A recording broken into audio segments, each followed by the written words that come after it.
জাতীয় পার্টিকে নিষিদ্ধের একটা দাবি উঠছে। জাতীয় পার্টির অফিসে হামলার আনুষ্ঠানিকভাবে বিএনপি নিন্দা জানিয়েছে। সেটি নিয়ে অনেকেই প্রশংসা করছেন। কেউ কেউ আবার যেহেতু জাতীয় পার্টি দীর্ঘদিন আওয়ামী লীগের অন্তত 14, 18, 24-এর নির্বাচনকে বৈধতা দানকারী রাজনৈতিক শক্তি হিসেবে তাদেরকে বিবেচনা করা হয়, সেটি সমালোচনাও করছেন। এখন আপনারা কি আসলে নির্বাচনে জাতীয় পার্টি, ওয়ার্কার্স পার্টি, জাসদ সহ 14 দলের জোট যারা আওয়ামী লীগের ক্ষমতার অংশীদার ছিল তাদেরকে চান কি চান না, সেই বিষয়টাকে আপনাদের কাছে স্পষ্ট, নাকি আপনারা এইভাবেও ভাবছেন যে যদি জাতীয় পার্টি এবং 14 দলও না থাকে তাহলে নির্বাচনটা আসলে হচ্ছে কার মধ্যে, বিএনপি, জামাত, এনসিপি মূলত?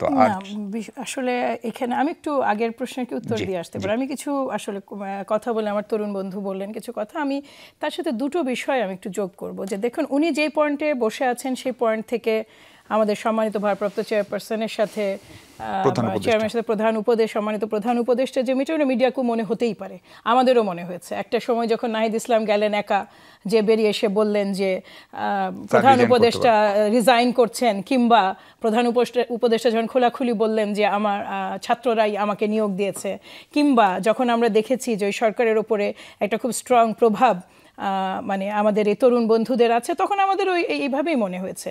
এটা খুব স্বাভাবিক, রাজনৈতিক অবস্থান ভিন্ন হওয়ার কারণে যেহেতু রাজনৈতিক মতাদর্শটা ভিন্ন আমাদের, আমরা কখনোই একজন আরেকজনের এই পয়েন্টগুলোকে অ্যাপ্রিসিয়েট কতটুকু করতে পারবো সেটা আসলে আমি মানে সঠিক জানি না। যদিও অনেক কিছুর ঊর্ধ্বে যে একটা কথা মাথায় রাখা দরকার, যে বাংলাদেশ জাতীয়তাবাদী দলের যিনি প্রধান এই মুহূর্তে, যিনি এইটা পরিচালনা করছেন, আমাদের সম্মানিত চেয়ারপারসন অত্যন্ত অসুস্থ থাকায় সম্মানিত ভারপ্রাপ্ত চেয়ারম্যানই কিন্তু এটা পরিচালনা করেন। ফলে এই মিটিংটা কিন্তু ওভারডিউ ছিল।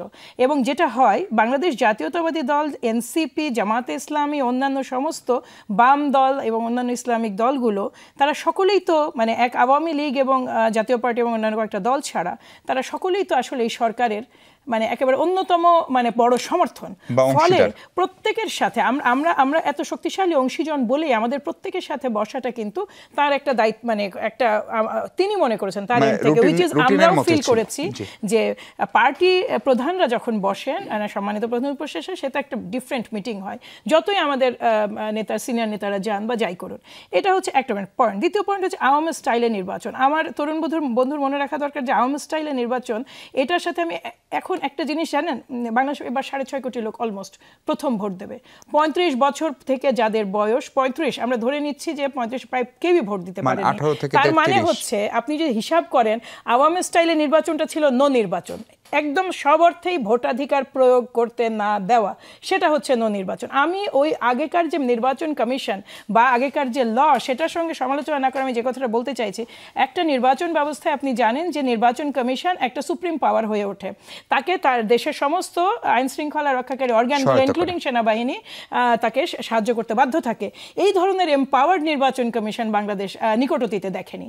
এই কারণে যে নির্বাচন ব্যবস্থায় যে অবশ্যই তাদের অসংখ্য অভিযোগ থাকতেই পারে দল হিসেবে এনসিপির, সেটা সুস্পষ্টভাবে তাদের মাঠে ডিসকাশন প্রয়োজন, সেটা নিয়ে আলাপ আলোচনার প্রয়োজন আছে। এবং আমাদের চেষ্টা করতে হবে নির্বাচন কমিশন যেন তার অথরিটিটা ধরে রাখতে পারে। শুধুমাত্র নির্বাচন কমিশন যদি তার অথরিটি ধরে রাখতে পারে, এটা যদি সবগুলো রাজনৈতিক দল এবং আমাদের অন্তর্বর্তীকালীন সরকার নিশ্চিত করে, এটা একবার যদি এস্টাবলিশড হয়, এটা আগামীতেও আমরা আশা করি যে এই প্র্যাকটিসটা অব্যাহত থাকবে। যেটা আমরা কখনো দেখিনি, এটা আপনি সাংবাদিক, আমি রাজনীতিবিদ, বহু দীর্ঘদিন ধরে আমরা পার করে এসেছি এই সময়গুলো। এর বাইরে যেটা আমি বলতে চাইছি সেটা হচ্ছে যে দেখুন, জুলাই সনদের নানা বিষয় 84টা বিষয় আমরা একমত হয়েছে।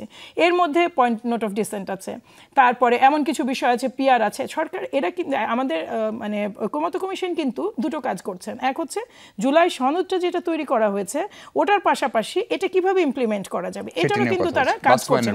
হ্যাঁ, বাস্তবায়ন প্রসেস, এটা আমরাও দিয়েছি লিখিত, এটা এনসিপি দিয়েছে লিখিত, এটা জামাতে ইসলামী দিয়েছে লিখিত। দেখুন, বেশ কিছু বিষয় আছে সংবিধান সংস্কারের সাথে সংশ্লিষ্ট নয়, সেই জিনিসগুলো ইমিডিয়েটলি সরকার করার সুযোগ আছে, যেগুলো ইমিডিয়েটলি দরকার, নির্বাচন কেন্দ্রিক এগুলো। এর বাইরেও যেগুলো আরও কিছু আছে যেটা ইমিডিয়েট দরকার নাই কিন্তু সেকেন্ডারি প্রায়োরিটিতে আসে, সেইগুলোও আপনার কাজ করার সুযোগ আছে। জাতীয় পার্টি নিয়ে যদি আপনাদের জাতীয় পার্টির বিষয়টা এবার আপনাকে বলি, দল হিসেবে জাতীয় পার্টি রাজনীতি করুক, এটা কখনোই মানে ওই যে যেটা যেই তারা ছিল একেবারে সব অর্থে আওয়ামী লীগের আরেক দোসর। কারণ মার্কা থেকে শুরু করে আপনি দেখবেন আওয়ামী লীগ মনোনীত জাতীয় পার্টির প্রার্থী বলে তাদের সব পোস্টারগুলো ছাপা হতো। কিন্তু রাজনৈতিক একটা অবস্থান বাংলাদেশ জাতীয়তাবাদী দলের আছে, সেটা হচ্ছে যে নির্বাহী আদেশে কোনো দলকে আমরা নিষিদ্ধ করার পক্ষপাতী ছিলাম না, কিন্তু এখন যদি এটা যদি আইনগতভাবে তাদেরকে নিষিদ্ধ করার সুযোগ থাকে, কেন নয়? কারণ আপনি যে যিনি খুন করেছেন, আপনাকে এবার বলি, কেবল তিনিই খুনি না 5-7 জন যে সঙ্গে গেলেন খুনির পাশে দাঁড়িয়ে থাকলেন, খুন হতে দেখলেন এবং খুন হওয়া থেকে বিরত করলেন না, সেই যে তাদেরকে আপনি দায়ী বলবেন না? তারা কিভাবে এটা থেকে দায়মুক্ত হন? তারা কি দেখেছেন আপনি জুলাই আগস্ট যখন আন্দোলন হলো তারা কি সংসদ থেকে বেরিয়ে এসেছেন? নিন্দা জানানোর কারণ আছে। আপনি জাতীয় পার্টির অফিসটা যে পুড়িয়েছেন তাতে কি তারা নিষিদ্ধ হয়েছে? হতে পারতো না ক্যাজুয়ালিটি, হতে পারে নূর এই যে মৃত্যুর সাথে পাঞ্জা লড়ছেন, এই বিষয়টা আপনি খেয়াল করুন। আমরা অনেক থাকতে পারে, কিন্তু আপনি কি খেয়াল করেছেন প্রত্যেকে আমরা নূরকে দেখতে গেছি? আপনি দেখুন, তারপর প্রত্যেকে আমরা প্রধান উপদেষ্টার সাথে বসেছি, আমরা আমাদের মূল টোনটা এক জায়গায় আছে। আওয়ামী লীগকে বাংলাদেশে আমরা কিন্তু আসলে আর দেখতে চাই না, কোনো ফর্মে না, কারো থ্রুতে না, হাত পাখার থ্রুতে না, জাতীয় পার্টির থ্রুতে না। এটাকে আসলে এখন মানে সাস্টেইনেবল ওয়েতে কি করা যায় এটা নিয়েও বসতে হবে, এটা ডিসকাশনের সুযোগ আছে।